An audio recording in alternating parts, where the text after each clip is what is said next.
Olá, tudo bem com vocês? Aqui é o Wesley, essa é a nossa oitava aula do curso de Biologia Celular e hoje nós discorreremos aqui acerca da cromatina e dos cromossomos. Então, em linhas gerais, a nossa aula ela vai estar estruturada da seguinte forma. O primeiro objetivo é que a gente compreenda o que é a cromatina, passando consequentemente aí por compreender os níveis de compactação do DNA, relacionando-se consequentemente esse grau de compactação com a presença de proteínas que nós denominamos como proteínas estonas. Além disso, muito além de pensar na compactação, a gente precisa pensar no estado de condensação da cromatina. Então a gente vai ver que vai existir dois tipos de estado de condensação.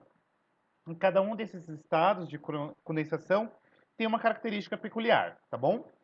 Consequentemente, após compreender todo esse grau de compactação do DNA, a gente vai chegar aqui no cromossomo. E quando nós chegarmos na estrutura do cromossomo, a gente vai analisar a morfologia dele, compreender alguns meandros aí importantes. Beleza? Vamos lá? Então, de antemão, o que é importante que a gente se atenha? Quando a gente comenta de cromatina, nada mais é do que uma situação na qual você tem a molécula de DNA sendo compactada, sendo associada a proteínas a quais nós denominamos como proteínas estonas. Então, simplificadamente, o que é que eu quero que vocês entendam? A molécula de DNA ela vai sofrer um processo de compactação mediante uma associação com proteínas que nós denominamos como estonas. E cada vez que vai passando aqui, ó, vai havendo um maior grau de compactação dessa molécula. Até que chega num determinado momento, a qual você tem a formação aqui do cromossomo, tá? O nome croma vem de cor, que nada mais é do que uma porção aqui do núcleo que se cora e, consequentemente, acaba sendo visível aqui na microscopia de luz, e aí, consequentemente, a gente consegue visualizar essa estrutura. Então, a cromatina nada mais é do que a associação do DNA a essas proteínas estonas. Não menos importante, vocês precisam se ater que se trata de uma estrutura dinâmica, que ela vai se alterando ao longo de todo o ciclo celular. Ou seja, a gente vai estudar mais adiante que existem dois momentos aí do ciclo celular. Nós temos a intérfase e a divisão celular propriamente dita. Em cada um desses momentos, essa cromatina ela vai apresentar-se sobre uma forma. Então, basicamente, é uma estrutura extremamente dinâmica que ela vai se modulando conforme aí a célula está em divisão ou não. Além disso, um detalhe interessante é que essa estrutura da cromatina ela é semelhante em todas as células aqui de eucariotos, e aí a gente pode incluir aqui fungos, plantas e também os animais. E não menos importante, a família mais abundante e associada com esse processo de associação com o DNA são as proteínas estonas. São basicamente proteínas que apresentam um caráter muito básico, tá? Elas são extremamente ricas em aminoácidos com caráter de cadeia lateral carregada positiva e, consequentemente, essas proteínas aí estão presentes em todos os núcleos eucarióticos. Existem 5 classes de proteínas estonas. Nós temos a H1, H2A, H2B, H3 e H4, tá? E aí, consequentemente, a sequência dessas estonas são bastante similares em espécies aí distintas. Nós teremos mais adiante, observando aí esse grau de compactação do DNA, uma estrutura denominada como nucleossomo. O que seria o nucleossomo? Basicamente, nada mais é do que um centro proteico no qual o DNA ele vai estar enrolado aí na sua superfície, parecendo meio que um carretel. Quem já soltou pipa já deve intuitivamente lembrar aí, evocar na mente a figura de um carretel. É semelhante àquilo, tá, pessoal? Um carretel de linha. E aí, consequentemente, esse centro aí, ele nada mais é do que um octâmero, tá? Formando aí por duas cópias de cada uma das estonas aí. Pode ser H2, H2B, H3 ou H4. E além disso, esses nucleossomos aí de eucariotos, é importante que a gente se atenha que eles contêm aí cerca de aproximadamente 200 pares de bases, tá? De DNA que estão extremamente enrolados em pouco menos de 2 voltas sobre esse centro proteico. Beleza? Então vamos lá. Então, o que é importante a gente se atentar sobre cromatina e cromossomo? Basicamente, pessoal, a cromatina e o cromossomo é a mesma coisa. No entanto, nada mais é do que uma representação de aspectos morfológicos e fisiológicos de uma mesma estrutura em diferentes momentos. Então, essencialmente, a cromatina é DNA? É DNA. O cromossomo também é DNA? Também é DNA. No entanto, a presença da cromatina está em um determinado contexto e do cromossomo em outro contexto. E, consequentemente, esse grau de condensação do DNA está diretamente atrelado com o status fisiológico de uma célula. Então, basicamente, o que eu quero que vocês se atenham aqui e entendam é o seguinte: a depender do momento do ciclo celular, do ciclo de vida dessa célula, o DNA ele vai estar mais ou menos condensado. E, consequentemente, isso também está diretamente atrelado com o estado de diferenciação dessa célula. Beleza? Então vamos lá, ó. Se liga, olha que coisa linda, meu Deus do céu. Isso daqui nada mais é do que uma microscopia óptica de semente de cebola, raiz de cebola, perdão, não é semente. Aqui é a raiz de cebola. E aí, se vocês derem uma olhadinha aqui, olha que coisa linda. O DNA ele vai estar mais ou menos condensado a depender do momento aí de vida dessa célula, a depender do status de divisão ou de repouso. Então, por exemplo, ó, aqui é intérfase, aqui prófase, metáfase, anáfase, telófase, o início dela, a telófase final, e a gente vai perceber que durante todo esse processo vai haver uma modulação no grau de compactação da molécula de DNA, tá bom? Por exemplo, ó, vamos pegar aqui a metáfase. Se vocês observarem na metáfase, o DNA está extremamente condensado sobre a forma de cromossomo, e esse cromossomo está alinhado aqui numa zona que a gente chama de placa equatorial. E a gente vai se ater mais adiante, quando eu for falar com vocês de ciclo celular, que esse grau de compactação é extremamente importante. Por quê? Imaginemos o seguinte: se eventualmente eu não tivesse um grau de compactação do DNA sobre a forma de cromossomo, isso poderia acarretar, por exemplo, em uma disjunção não igual do DNA. Então, poderia ir mais para uma célula e menos para outra. Quando você compacta, você evita com que aconteça isso. Ainda vai acontecer? Vai acontecer, mas é muito mais difícil de que ocorra, tá bom? E aí a gente vai perceber, ó, que a depender do momento de vida, vai ter graus de compactação diferente. E aí vale lembrar, então, que a cromatina nada mais é do que o complexo de DNA com proteínas, constituindo aqui o material genético, e a composição química aqui da cromatina é o quê? É o filamento de DNA, atrelado com essas proteínas que nós denominamos como histonas, que tem um caráter básico, e também tem a presença de proteínas ácidas. Todavia, o que é mais importante que vocês saibam aqui da cromatina é que vocês têm que se lembrar das histonas e que elas estão associadas aqui ao DNA, beleza? Além disso, a gente viu que a cromatina ela se organiza sob a forma de nucleossomos, que nada mais é do que aqueles octômeros, no qual o DNA vai se enrolar aí como se fosse um carretel, cerca de 2 voltas, certinho? E aqui tem um link que eu vou deixar na descrição do vídeo, para vocês darem uma olhadinha nisso daqui com mais detalhe. Então, como que se dá aqui a organização estrutural de um nucleossomo? A priori, o que vocês precisam se atentar é aqui, ó. Tu tem a molécula de DNA. Essa molécula de DNA, ela vai se enrolando cerca de 2 vezes aqui numa proteína histona, tá? Até que você forme aqui um nucleossomo. O nucleossomo nada mais é do que uma repetição aqui de cerca de 200 pares de nucleotídeos, certo? Você pode fazer aqui a digestão disso através de nucleases, para você fazer essa ruptura. E aí você tem a estrutura nucleossômica aqui liberada, que você ainda pode dissociar quando você coloca uma alta concentração de sal. O que é importante vocês se atentarem é que o nucleossomo nada mais é do que a molécula de DNA ligada nesse octômero aqui de histonas, tá? Então são 8 proteínas histonas, a qual o DNA se enovela aqui, beleza? E você ainda pode fazer a dissociação dessas proteínas histonas aqui, ó. E aí você tem a H2A, H2B, H3 e H4. E aí, ó, olha que coisa linda. Você vai fazendo o quê? Como que você monta esse octâmero aqui de histonas?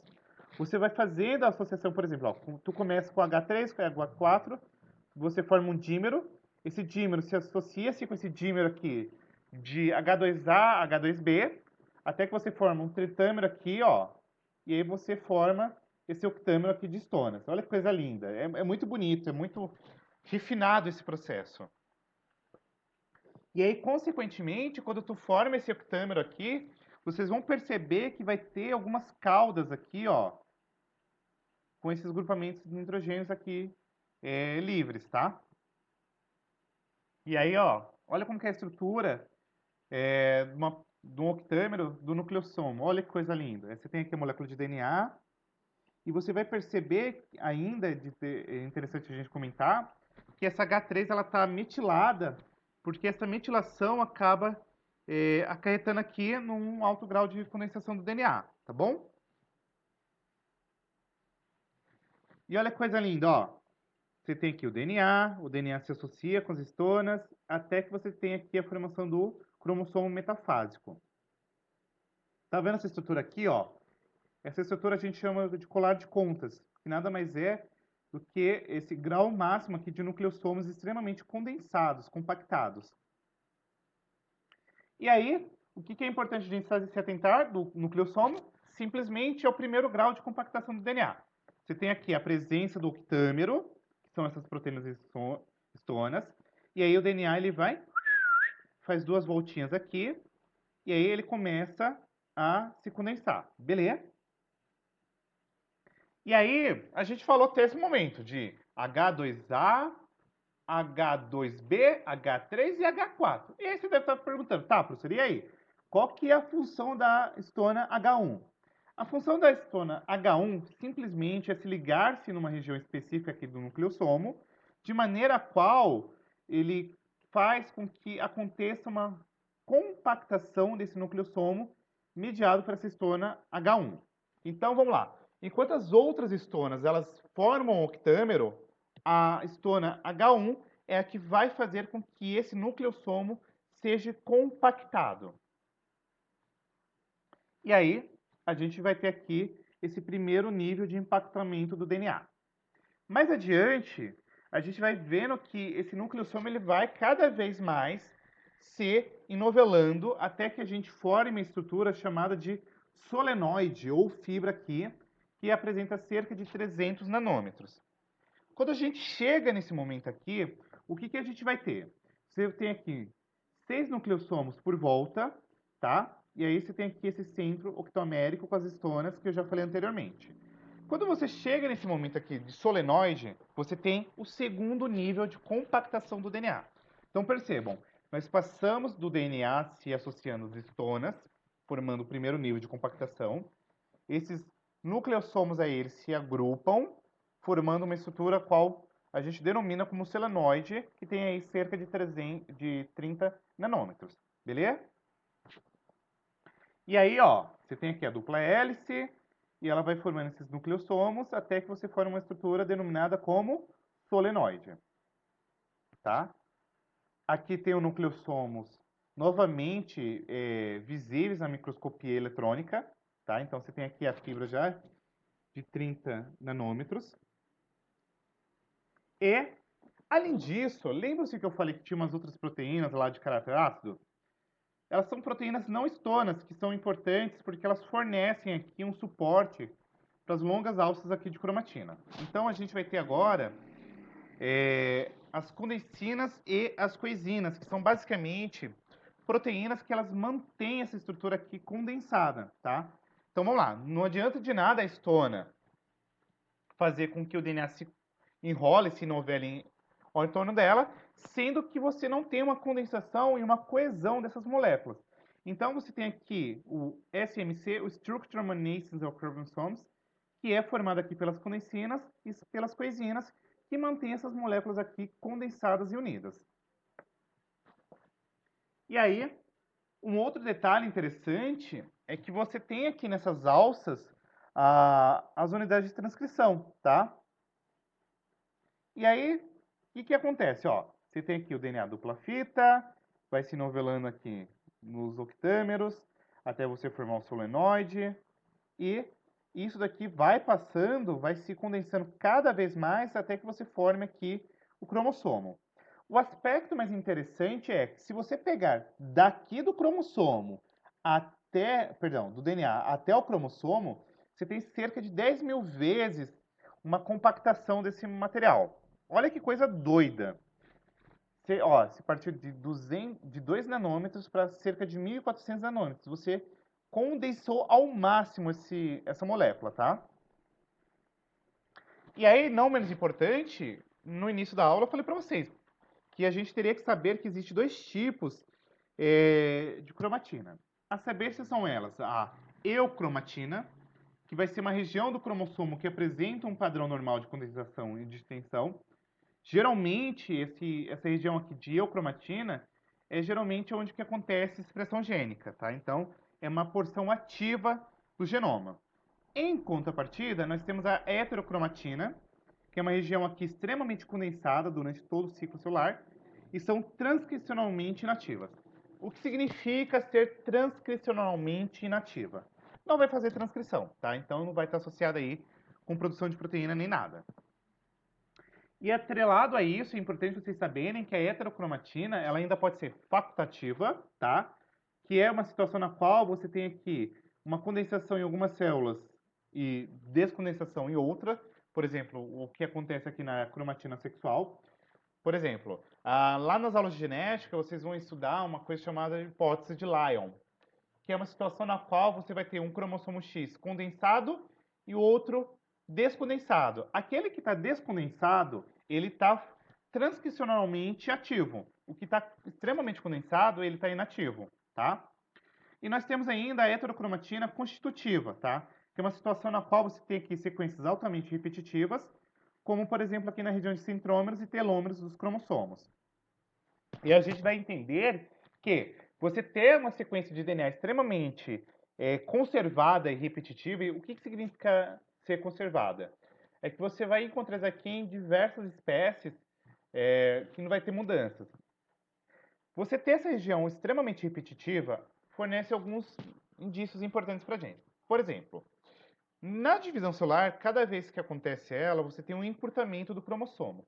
Você tendo essa região do telômero repetitiva, você não tem perda significativa de DNA, de informação genética. E nos centrômeros, a gente vai ver que tem uma relação muito importante para que aconteça aí a disjunção posterior, por exemplo, das cromátides, tá? E aí eu quero que vocês se atentem que o grau de compactação aqui nos cromossomos na intérfase não é uma coisa uniforme, tá? Então é uma coisa que vai se modulando a depender do momento da intérfase. Então, o que significa isso aqui, ó? A eucromatina é uma região menos condensada, então tem uma atividade transcricional. E a heterocromatina é uma região com compactação muito maior, tá? E aí, consequentemente, você não tem transcrição. E aí, o que vocês podem se atentar? Isso daqui seria quase que eu pegar um cromossomo e desnovelar ele. Aí você vai ter aqui a região do telômero, que é uma região heterocromatina, extremamente condensada, e a região do centrômero. E as outras porções aqui são eucromatina, são regiões menos condensadas, beleza? E aí vocês precisam se atentar ainda que essa conformação dessas regiões cromossômicas aqui, seja condensada ou não, é muito dinâmica. Então, consequentemente, a depender do momento de vida, a depender do momento da divisão celular, você vai ter algumas modulações entre cromatina, dessa cromatina ser heterocromatina ou eucromatina, tá? Então percebam que você vai ter aqui, ó, regiões de heterocromatina, no telômero, por exemplo, heterocromatina no centrômero, mas você tem, ó, eucromatina, mas nesses braços aqui do cromossomo você pode ter heterocromatina também, tá? E aí, o que é importante a gente se atentar sobre o cromossomo?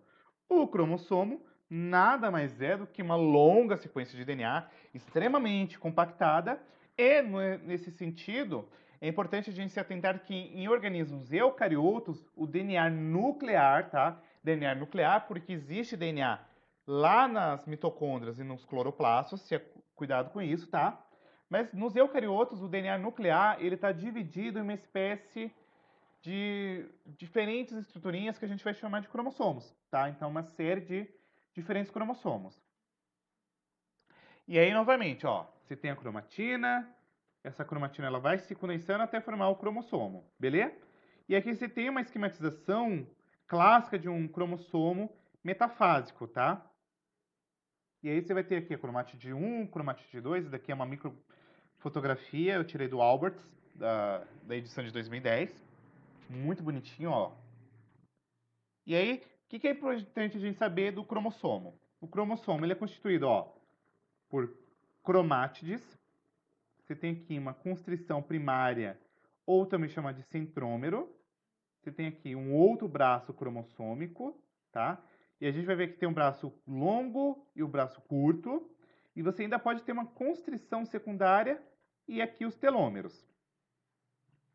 O que é importante a gente saber aí desses cromossomos? Primeiro, o centrômero é uma região de aderência aqui das cromátides irmãs e, consequentemente, ligação dos cromossomos às fibras do fuso mitótico, tá? E os cromossomos ainda eles podem ser classificados, arranjados de acordo com a posição do centrômero ou em relação aí do centrômero em relação aos braços. Ó, você pode ter um cromossomo metacêntrico, ou seja, o centrômero está bem no meio, ele é mediano, tá?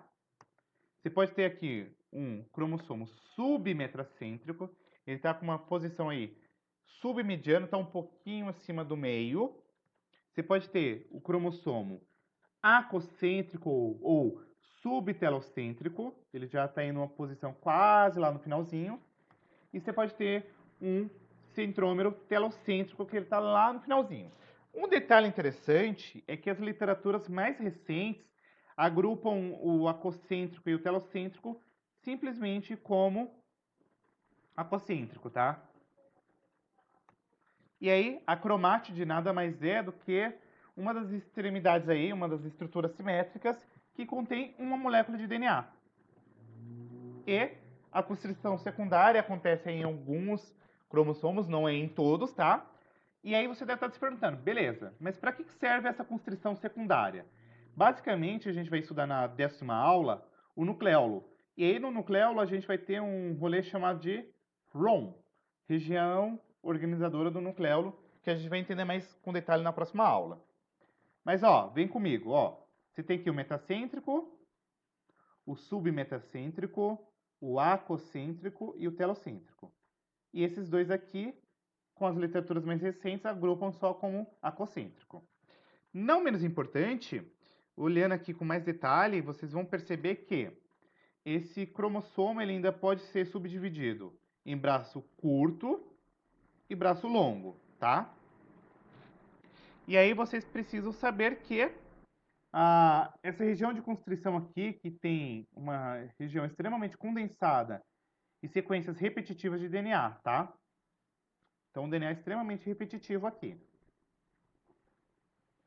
E aí, o que é importante de se atentar? Que, novamente, as regiões mais importantes aqui do cromossomo são o telômero, porque tem heterocromatina, região de DNA extremamente condensado, repetitivo, e você tem regiões aqui de eucromatina, que é regiões que apresentam um grau de compactação menor do que o centrômero e os telômeros. E não menos importante, se a gente der uma olhadinha aqui no cromossomo clássico de eucarioto, a gente vai perceber o seguinte.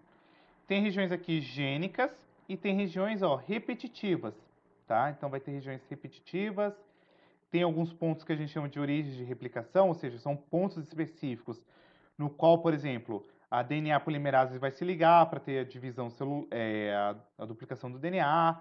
Tem aqui o telômero, tá? Que é extremamente importante. Então, basicamente, um cromossomo de eucarioto, ele tem esse caráter aqui linear, tá? Ele tem aqui cerca de milhões ou milhares de pares de bases. Eles estão organizados aqui em sets. Então, basicamente, boa parte dos eucariontes, eles apresentam aqui o DNA duplicado. Então, eles são diploides, tem duas cópias aqui, tá bom? Os genes, não menos importantes, eles estão aqui interdispersos no cromossomo, então você pode ter aqui vários genes. Só que o detalhe interessante é que aqui no cromossomo você pode ter regiões que vão ser transcritas e outras regiões que não serão transcritas, tá? E aí essas regiões que geralmente não são transcritas e consequentemente apresentam regiões aqui extremamente repetitivas, elas estão aqui geralmente no telômero ou no centrômero, mas a gente vai estudar mais adiante, e aí eu até deixo aqui uma dica depois para vocês olharem a playlist de biologia celular. O DNA ele vai ter regiões que a gente chama de exons e regiões chamadas de introns. Os introns são regiões que não codificam, tá? São regiões sem atividade transcricional. Os exons já apresentam uma atividade transcricional. Então, ó, olha que coisa linda aqui, já para vocês entenderem. O DNA ele vai ter regiões reguladoras, regiões que são transcritas, mas tem regiões não transcritas, tá? E aí, o cariótipo, que é um outro conceito interessante, nada mais é do que um conjunto de características morfológicas de um cromossomo de uma determinada célula, tá? O cariograma é o nome dado aí à fotografia dos cromossomos. Geralmente a gente meio que faz um agrupamento dos cromossomos homólogos, ou seja, cromossomos iguais, para que a gente consiga aqui fazer o cariótipo.